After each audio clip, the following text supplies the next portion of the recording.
आनंद सौंदर्य चेहऱ्यावर अजिबात अवलंबून नसतो, ही पहिली गोष्ट. दुसरा मला प्रश्न पडतो, काही लोकांना वाटतं माझं नाव फार सुंदर आहे. एखाद्या मुलीचं नाव संस्कृती आहे आणि आपण तिच्याकडे बघून म्हणतोय आपली संस्कृती कुठं चालली आहे. याचा अर्थ नावाचा आणि आपल्या सौंदर्याचा कुठेही संबंध येत नाही. अनेक मुलांची नावं आनंद आहे, पण आयुष्यात कुठंच आनंद दिसत नाही. अनेक मुलींची नावं खुशी दिसतात, खुश होणारी माणसं आता भेटत नाही. दुसऱ्यांचं दुःख बघून आपल्याला दुःख वाटतंय हा प्रश्न तर निर्माणच होत नाही. पण मग नावं सुंदर असेल तरी सुद्धा चेहरा सुंदर असेल हे सांगता येत नाही. काही माणसांना उगाचच वाटत राहतं मी दिसायला खूप गोरा आहे, माझा रंग गोरा आहे. पण अनेक गोऱ्या माणसांनी जर काळी कामं केली असतील तर त्यांच्या चेहऱ्यावर सौंदर्य कधीच येणार नाही. इतिहासातली माणसं गोरी होती का? उत्तर शोधावं लागतील. इतिहासातली माणसं तरुणच होती का? उत्तर शोधावं लागतील. तर यातलं कुठलंही उत्तर हो मिळत नाही. पण तरी सुद्धा या महापुरुषांच्या चेहऱ्यावर सौंदर्य चैतन्य आनंद होताच. त्याचं उत्तर काय हा प्रश्न आणि त्याचं उत्तर इतिहास देत असतो. ज्याच्या हातातलं काम सुंदर त्याचा चेहरा कायम सुंदर, त्याचा चेहरा कायम सुंदर. ही सुंदरतेची खरी व्याख्या आहे. सुंदरतेची दुसरी व्याख्या आहे, जी माणसं निस्वार्थी काम करतात तीच माणसं सुंदर दिसत असतात. सुंदरतेची तिसरी व्याख्या आहे, ज्याची दृष्टी साफ आणि ज्याचं मन निर्मळ आहे त्याच माणसाच्या चेहऱ्यावर आनंद फुलत असतो, भरत असतो. आणि सौंदर्याची चौथी व्याख्या आहे, व्याख्यानमालेतून काही लक्षात राहिलं नाही तरी चालेल, पण हा एक विचार महत्वाचा लक्षात राहिला पाहिजे. सौंदर्याची मुख्य व्याख्या जी आहे ती अशी आहे, जो माणूस भावाला, जो माणूस गावाला आणि जो माणूस देवाला विसरत नाही तो माणूस सुंदर असतो, तो माणूस सुंदर असतो. म्हणून व्याख्यानमालेची गरज आहे, हे महत्वाचं आहे. इथलं पहिलंच वर्ष आहे. नारायण पेरवाड यांनी सांगितलं की इथं आल्यानंतर पण त्यांच्या तिकडच्या व्याख्यानमालेला मी हजेरी लावलेली आहे. इथली व्याख्यानमाला एका वैचारिक चळवळीतून उभी राहताना सुरू होताना मग गावटे साहेब असतील, भास्कर रिकामे सर असतील, या मंडळाचे सगळे पदाधिकारी असतील, इथं कार्य करणारे सगळेच असतील, ही सगळ्यांच्या डोक्यात एक विचार आहे की विचारांचं जागरण आहे. विचारातून ही आपली दिशा आणि आपली प्रगती होणं ही काळाची गरज आहे. काही दिवसापूर्वी मी जालन्याला गेलो होतो आणि जालन्यावरून एका कार्यक्रमाच्या ठिकाणी स्टेजवरून खाली उतरत होतो. तेवढ्यात माझ्या खांद्यावर कोणीतरी हात टाकला. अलीकडे कोण कुठं हात टाकेल सांगता येत नाही, म्हणून मी असाच हात दाबला आणि गरकन मागं पाहिलं. त्यावेळेस माझ्या लक्षात आलं एक 40शीतला माणूस माझ्याशी संवाद साधू पाहत होता. मी हात दाबला असाच आणि असाच फिरून विचारलं काम काय आहे का? त्यानं मला विचारलं तुम्ही कुठून आलाय? बरं त्याच्या आधी मी म्हटलं की तुम्हाला काय पाहिजे? त्यावेळेस म्हटलं तुम्ही बोललेलं मला फार आवडलंय, तुमचं व्याख्यान सुंदर आहे, विचार सुंदर आहे, पण तुम्ही आला कुठून? मी आलो कुठून आणि माझ्या व्याख्यानाचा संबंध कुठे लागतो का हा प्रश्न माझ्या डोक्यात. मी त्याला वैतागून म्हटलं मी पुण्याहून आलोय. त्यानं पुढचा प्रश्न विचारला तुम्ही जाणार कुठे? आमच्या सगळ्यांचा प्रश्न हाच आहे, आम्ही आलो कुठून आणि चाललो कुठं हे अजून आपल्याला कळत नाहीये. का मला या पुण्यात आणलेलं आहे, का मी या घरात जन्माला आलेलो आहे, का मी या परिवारातच माझा जन्म झालेला आहे, हे प्रश्न आपल्याला कधीच कधी पडत नाही. मग इतिहासाकडे पाहिल्यानंतर आपल्याला कळतं की भोसलेंच्याच घरात शिवाजी महाराज संभाजीराजे का जन्माला आले असतील, फुल्यांच्याच घरात महात्मा का तयार झाला असेल, आंबेडकरांच्याच घरात संविधान लिहिणारा माणूस का तयार झाला असेल, शाहू महाराजांना समाज न्यायाची का तळमळ वाटली असेल, हे कुठेतरी संबंधित आहे. असे अनेक प्रश्न आहेत. त्या माणसाला मी विचारलं, वैतागून सांगितलं मी पुण्याहून आलो, पुण्यालाच चाललो. त्याने पुन्हा पुढचा प्रश्न विचारला कोणत्या रस्त्याने जाणार? मी इतका वैतागलो होतो. मी म्हटलो हा जो रस्ता आलाय ना याच रस्त्याने मी पुण्याला चाललोय. तो म्हटला काय नाही, या रस्त्यातच माझं घर आहे, 2 मिनिटं या चहा पिऊन जा. आपली सगळी माणसं हक्काची प्रेमाने आपल्याला आदरातिथ्य करत असतात, चहा पाजत असतात, नाश्ता देत असतात, पण त्याच्या मागची भूमिका काय असते आणि आपण तिथून काय बोध घ्यायचा असतो हे मला महत्वाचं वाटतं. म्हणून हा प्रसंग सांगणं महत्वाचं वाटतंय. मी त्या माणसाला माझ्या गाडीत घेतलं आणि आम्ही काही वेळ अंतर चालून गेलो आणि तो म्हटला हेच माझं घर आहे. मी पहिल्या गाडीतून खाली उतरल्यावर पाहिलं घराचा रंग कोणता आहे, घरावर झेंडा कोणता आहे. परत वाद नको, आधीच पाहिलेलं बरं असतं. बरं वाटलं मला. मी आत हॉलमध्ये बसलो.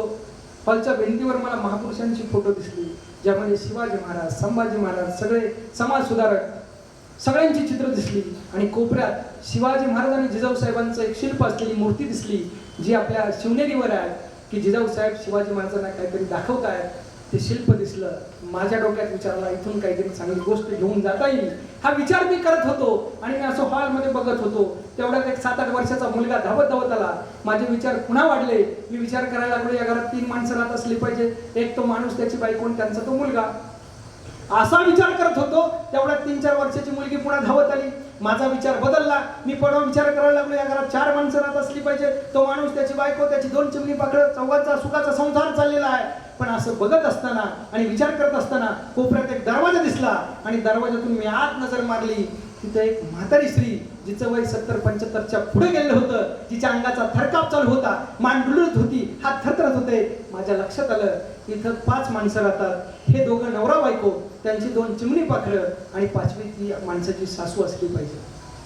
महाराष्ट्रभर फिरताना अनेक घरात सासवा दिसतात, त्यामुळे हा प्रश्न येऊ शकतो. पण तेवढ्यात तो माणूस मला म्हणतोय माझ्या आईचं आता वय झालंय. तेव्हा माझी खात्री झाली की ती त्यांची आई आहे. आमच्या गप्पा सुरू आहे. मला चहा आला. कपातला चहा मी बशीत ओतला आणि बशी अशी हातात धरून तोंडाला लावणार, तोच माझी नजर पुन्हा दरवाजातून त्या म्हातारीच्या दिशेने गेली. ती वयस्कर ज्येष्ठ स्त्री बसली होती. तिच्या हातात कपशी होती, माझ्या हातात कपशी होती. पण मला चहा पिवा वाटत नव्हता. त्याचं कारण माझ्या हातातली कपबशी वेगळी आणि त्या ज्येष्ठ स्त्रीच्या हातातली कपबशी वेगळी होती. मी मात्र उत्तर शोधत होतो. उत्तर मिळत नव्हतं. त्यावेळेस तो माणूस माझ्याकडे बघत होता आणि हसत होता आणि म्हणत होता, सर मला माहिती तुम्ही काय विचार करत आहात. तुम्ही सगळे माझ्या समोर बसलेले आहे. जरी व्याख्यान ऐकत असलो तरी सुद्धा व्याख्यानाच ऐकतोय का हे मी खात्रीपूर्वक सांगू शकत नाही. याचा अर्थ व्यक्ती तितक्या प्रकृती असतात.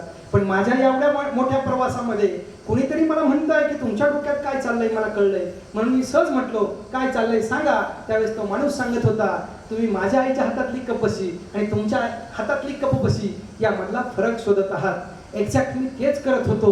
मी पुन्हा प्रश्न विचारला, हा फरक काय आहे. त्यावेळेस त्यांनी सांगितलं, तुमच्या हातातली कपबशी ही चिनी मातीची आहे आणि माझ्या आईच्या हातातली कपबशी लाकडाची आहे. माझा पुढचा प्रश्न होता, हा फरक का. त्यावेळेस त्या माणसाने सांगितलं, माझ्या घरामध्ये गेल्या वर्षी माझ्या आईच्या हातातून कपश्या पडायच्या, फुटायच्या. आईची आणि बायकोची 15 ते 20 वेळा भांडणं झाली. मला घरातली भांडणच मिटवता येईना. मग काय करावं कळेना.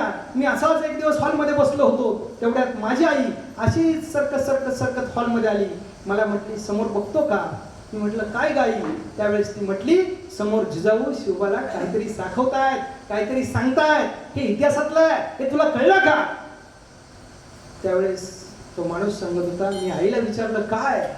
त्यावेळेस आई सांगत होती, जिजाऊंचा इतिहास जरा बघ. त्या आईला त्या मुलाने असं विचारलं होतं की आई तुला म्हणायचं काय. त्यावेळेस त्या आईने त्या माणसाला सांगितलं होतं, एक तर माझा चहा बंद कर, नाहीतर कपशी बदल, काहीतरी बदल कर. मग मी म्हटलं, तुम्ही काय केलं. तो म्हटला, काय नाही, गावात गेलो, एक सुतार गाठला, लाकडाची कपशी बनवून आणली. आता पडली तरी फुटत नाही. तेव्हापासून आमच्या घरातली सगळी भांडणं मिटली. मला इतका आनंद झाला, इतका आनंद झाला. मला मिळालेलं शाल श्रीफळ मी त्या माणसाला सुपूर्द करून त्याला धन्यवाद दिले, शुभेच्छा दिल्या आणि निघून आलो. 8-10 दिवसांनी पुन्हा मी बुलढाण्याकडे पुढे मेहकर नावाचं गाव आहे, तिकडे व्याख्यानासाठी जाणार होतो. म्हणून जालन्यातून जात असताना मला असं वाटलं की त्या माणसाला भेटून गेलं पाहिजे. त्याच्या घरासमोर मी गाडी थांबवली, हॉर्न वाजवायला सुरुवात केली. मला वाटायचं त्या माणसाने यावं, माझ्याशी काहीतरी बोलावं. पण त्या घरातून तो माणूस आला नाही. त्याचा 7-8 वर्षाचा मुलगा धावत धावत आला. त्याच्या हातात काहीतरी लाकडाची खेळणी घेऊन तसाच तो पळत आला गाडीचा हॉर्न ऐकल्यामुळे. मी त्याला विचारलं, बाबा कुठे. तो म्हटला, बाबा तर कामावर गेले. मी त्याला विचारलं, ठीक आहे, तू काय करतो.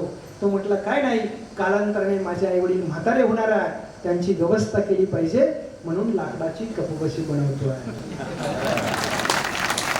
याचा अर्थ असा आहे की आम्ही जे करतो आहे तेच आमची पुढची पिढी करत असते. श्री स्वामी समर्थ सेवा प्रतिष्ठान हा नवा प्रयोग करत आहे. वैचारिक समृद्धीत भर घालणारी गोष्ट करते आहे. याचा परिणाम नक्कीच दिसणार आहे. हे स्वामी समर्थांच्या चरणी माथा ठेवून कुणीही सांगू शकतं. आणि म्हणून इतिहास का समजून घ्यायचा. विझलो आज जरी मी, हा माझा अंत नाही. विझलो आज जरी मी, हा माझा अंत नाही. पेटेल उद्या नव्याने, हे सामर्थ्य नाशिवंत नाही. छाटले जरी पंख माझे, पुन्हा उडेल मी. अडवू शकेल मजला, अजून अशी भिंत नाही, अजून अशी भिंत नाही. याचा अर्थ सामर्थ्य जर टिकवून ठेवायचं असेल तर आम्हाला या प्रबोधनाची आणि इतिहासातल्या विचारांची गरज आहे.